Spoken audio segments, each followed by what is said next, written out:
Welcome viewers of the tube and name news and reviews. My name is Kula Ben. Today I'll be reviewing the Ratchet and Clank film. The first of its kind, of course, because we haven't had any other Ratchet and Clank films.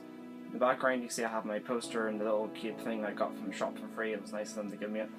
I want to start off with saying, whenever I went to the cinema, I was the only person in the entire room watching the film, besides an employee that came towards the end to clean up.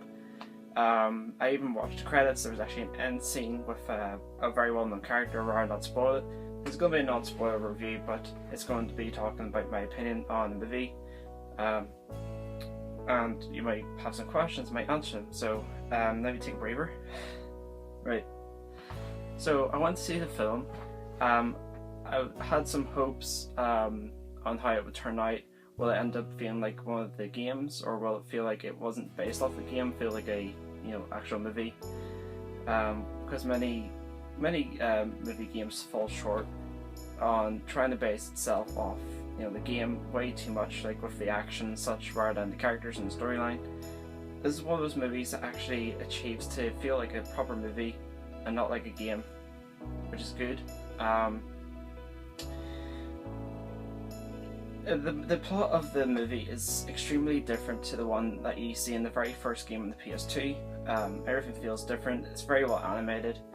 A lot of people have been saying that they basically ripped the cutscenes from the new game, this one here. They've been ripping the cutscenes from this, which I actually don't think was true at all, because the animations in this here for Ratchet are very poor, but in the movie they're very good. But they put more emphasis on the story, which is good. More extra scenes. There's plenty of extra scenes compared to the game. A lot of stuff is left out in the game in terms of cutscenes and storylines. So, from what I've heard, the ending of this game is different to the ending in the movie, which actually was very good.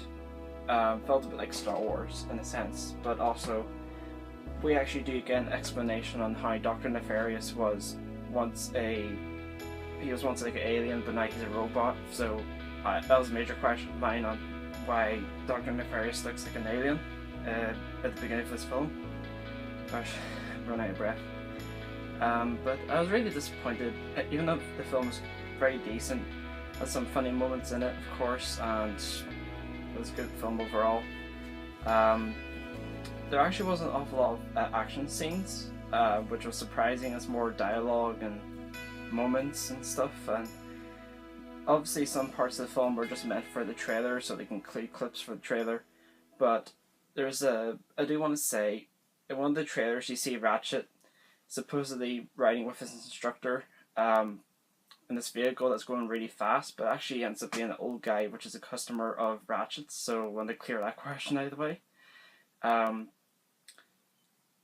have to say they made the side characters much more interesting than the way they did in the first game, which is really cool. Like the little not henchmen, but like Chairman Drex,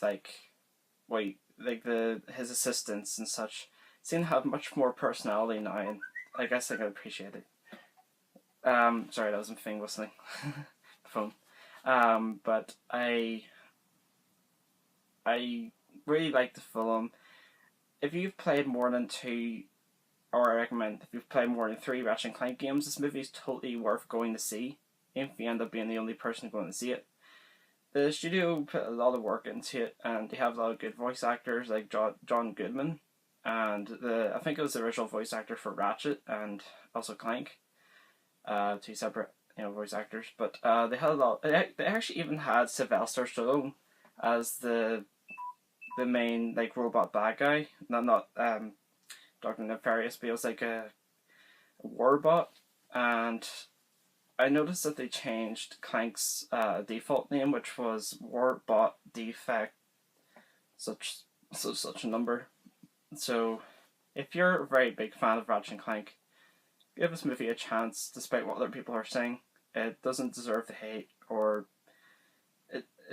I will say that Sony didn't really put an awful lot of promotional material out there. I haven't seen any advertisements on TV. I've seen some on YouTube and such, you know, the thing you're watching right now.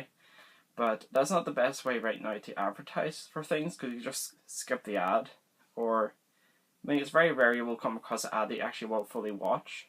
And that's the problem with advertisement nowadays. So that's my review on the Ratchet and Clank film, guys. I rate it a 4.5 out of 5, because the movie is pretty much perfect. It probably could do with more action scenes, but you don't want to make it feel like a game, you know. You want to make it feel like it's its own original thing. But at the same time, it doesn't miss out on certain cameos and whatnot and gags, and it's a good watch. Even if you go to see it by yourself, it's a good watch.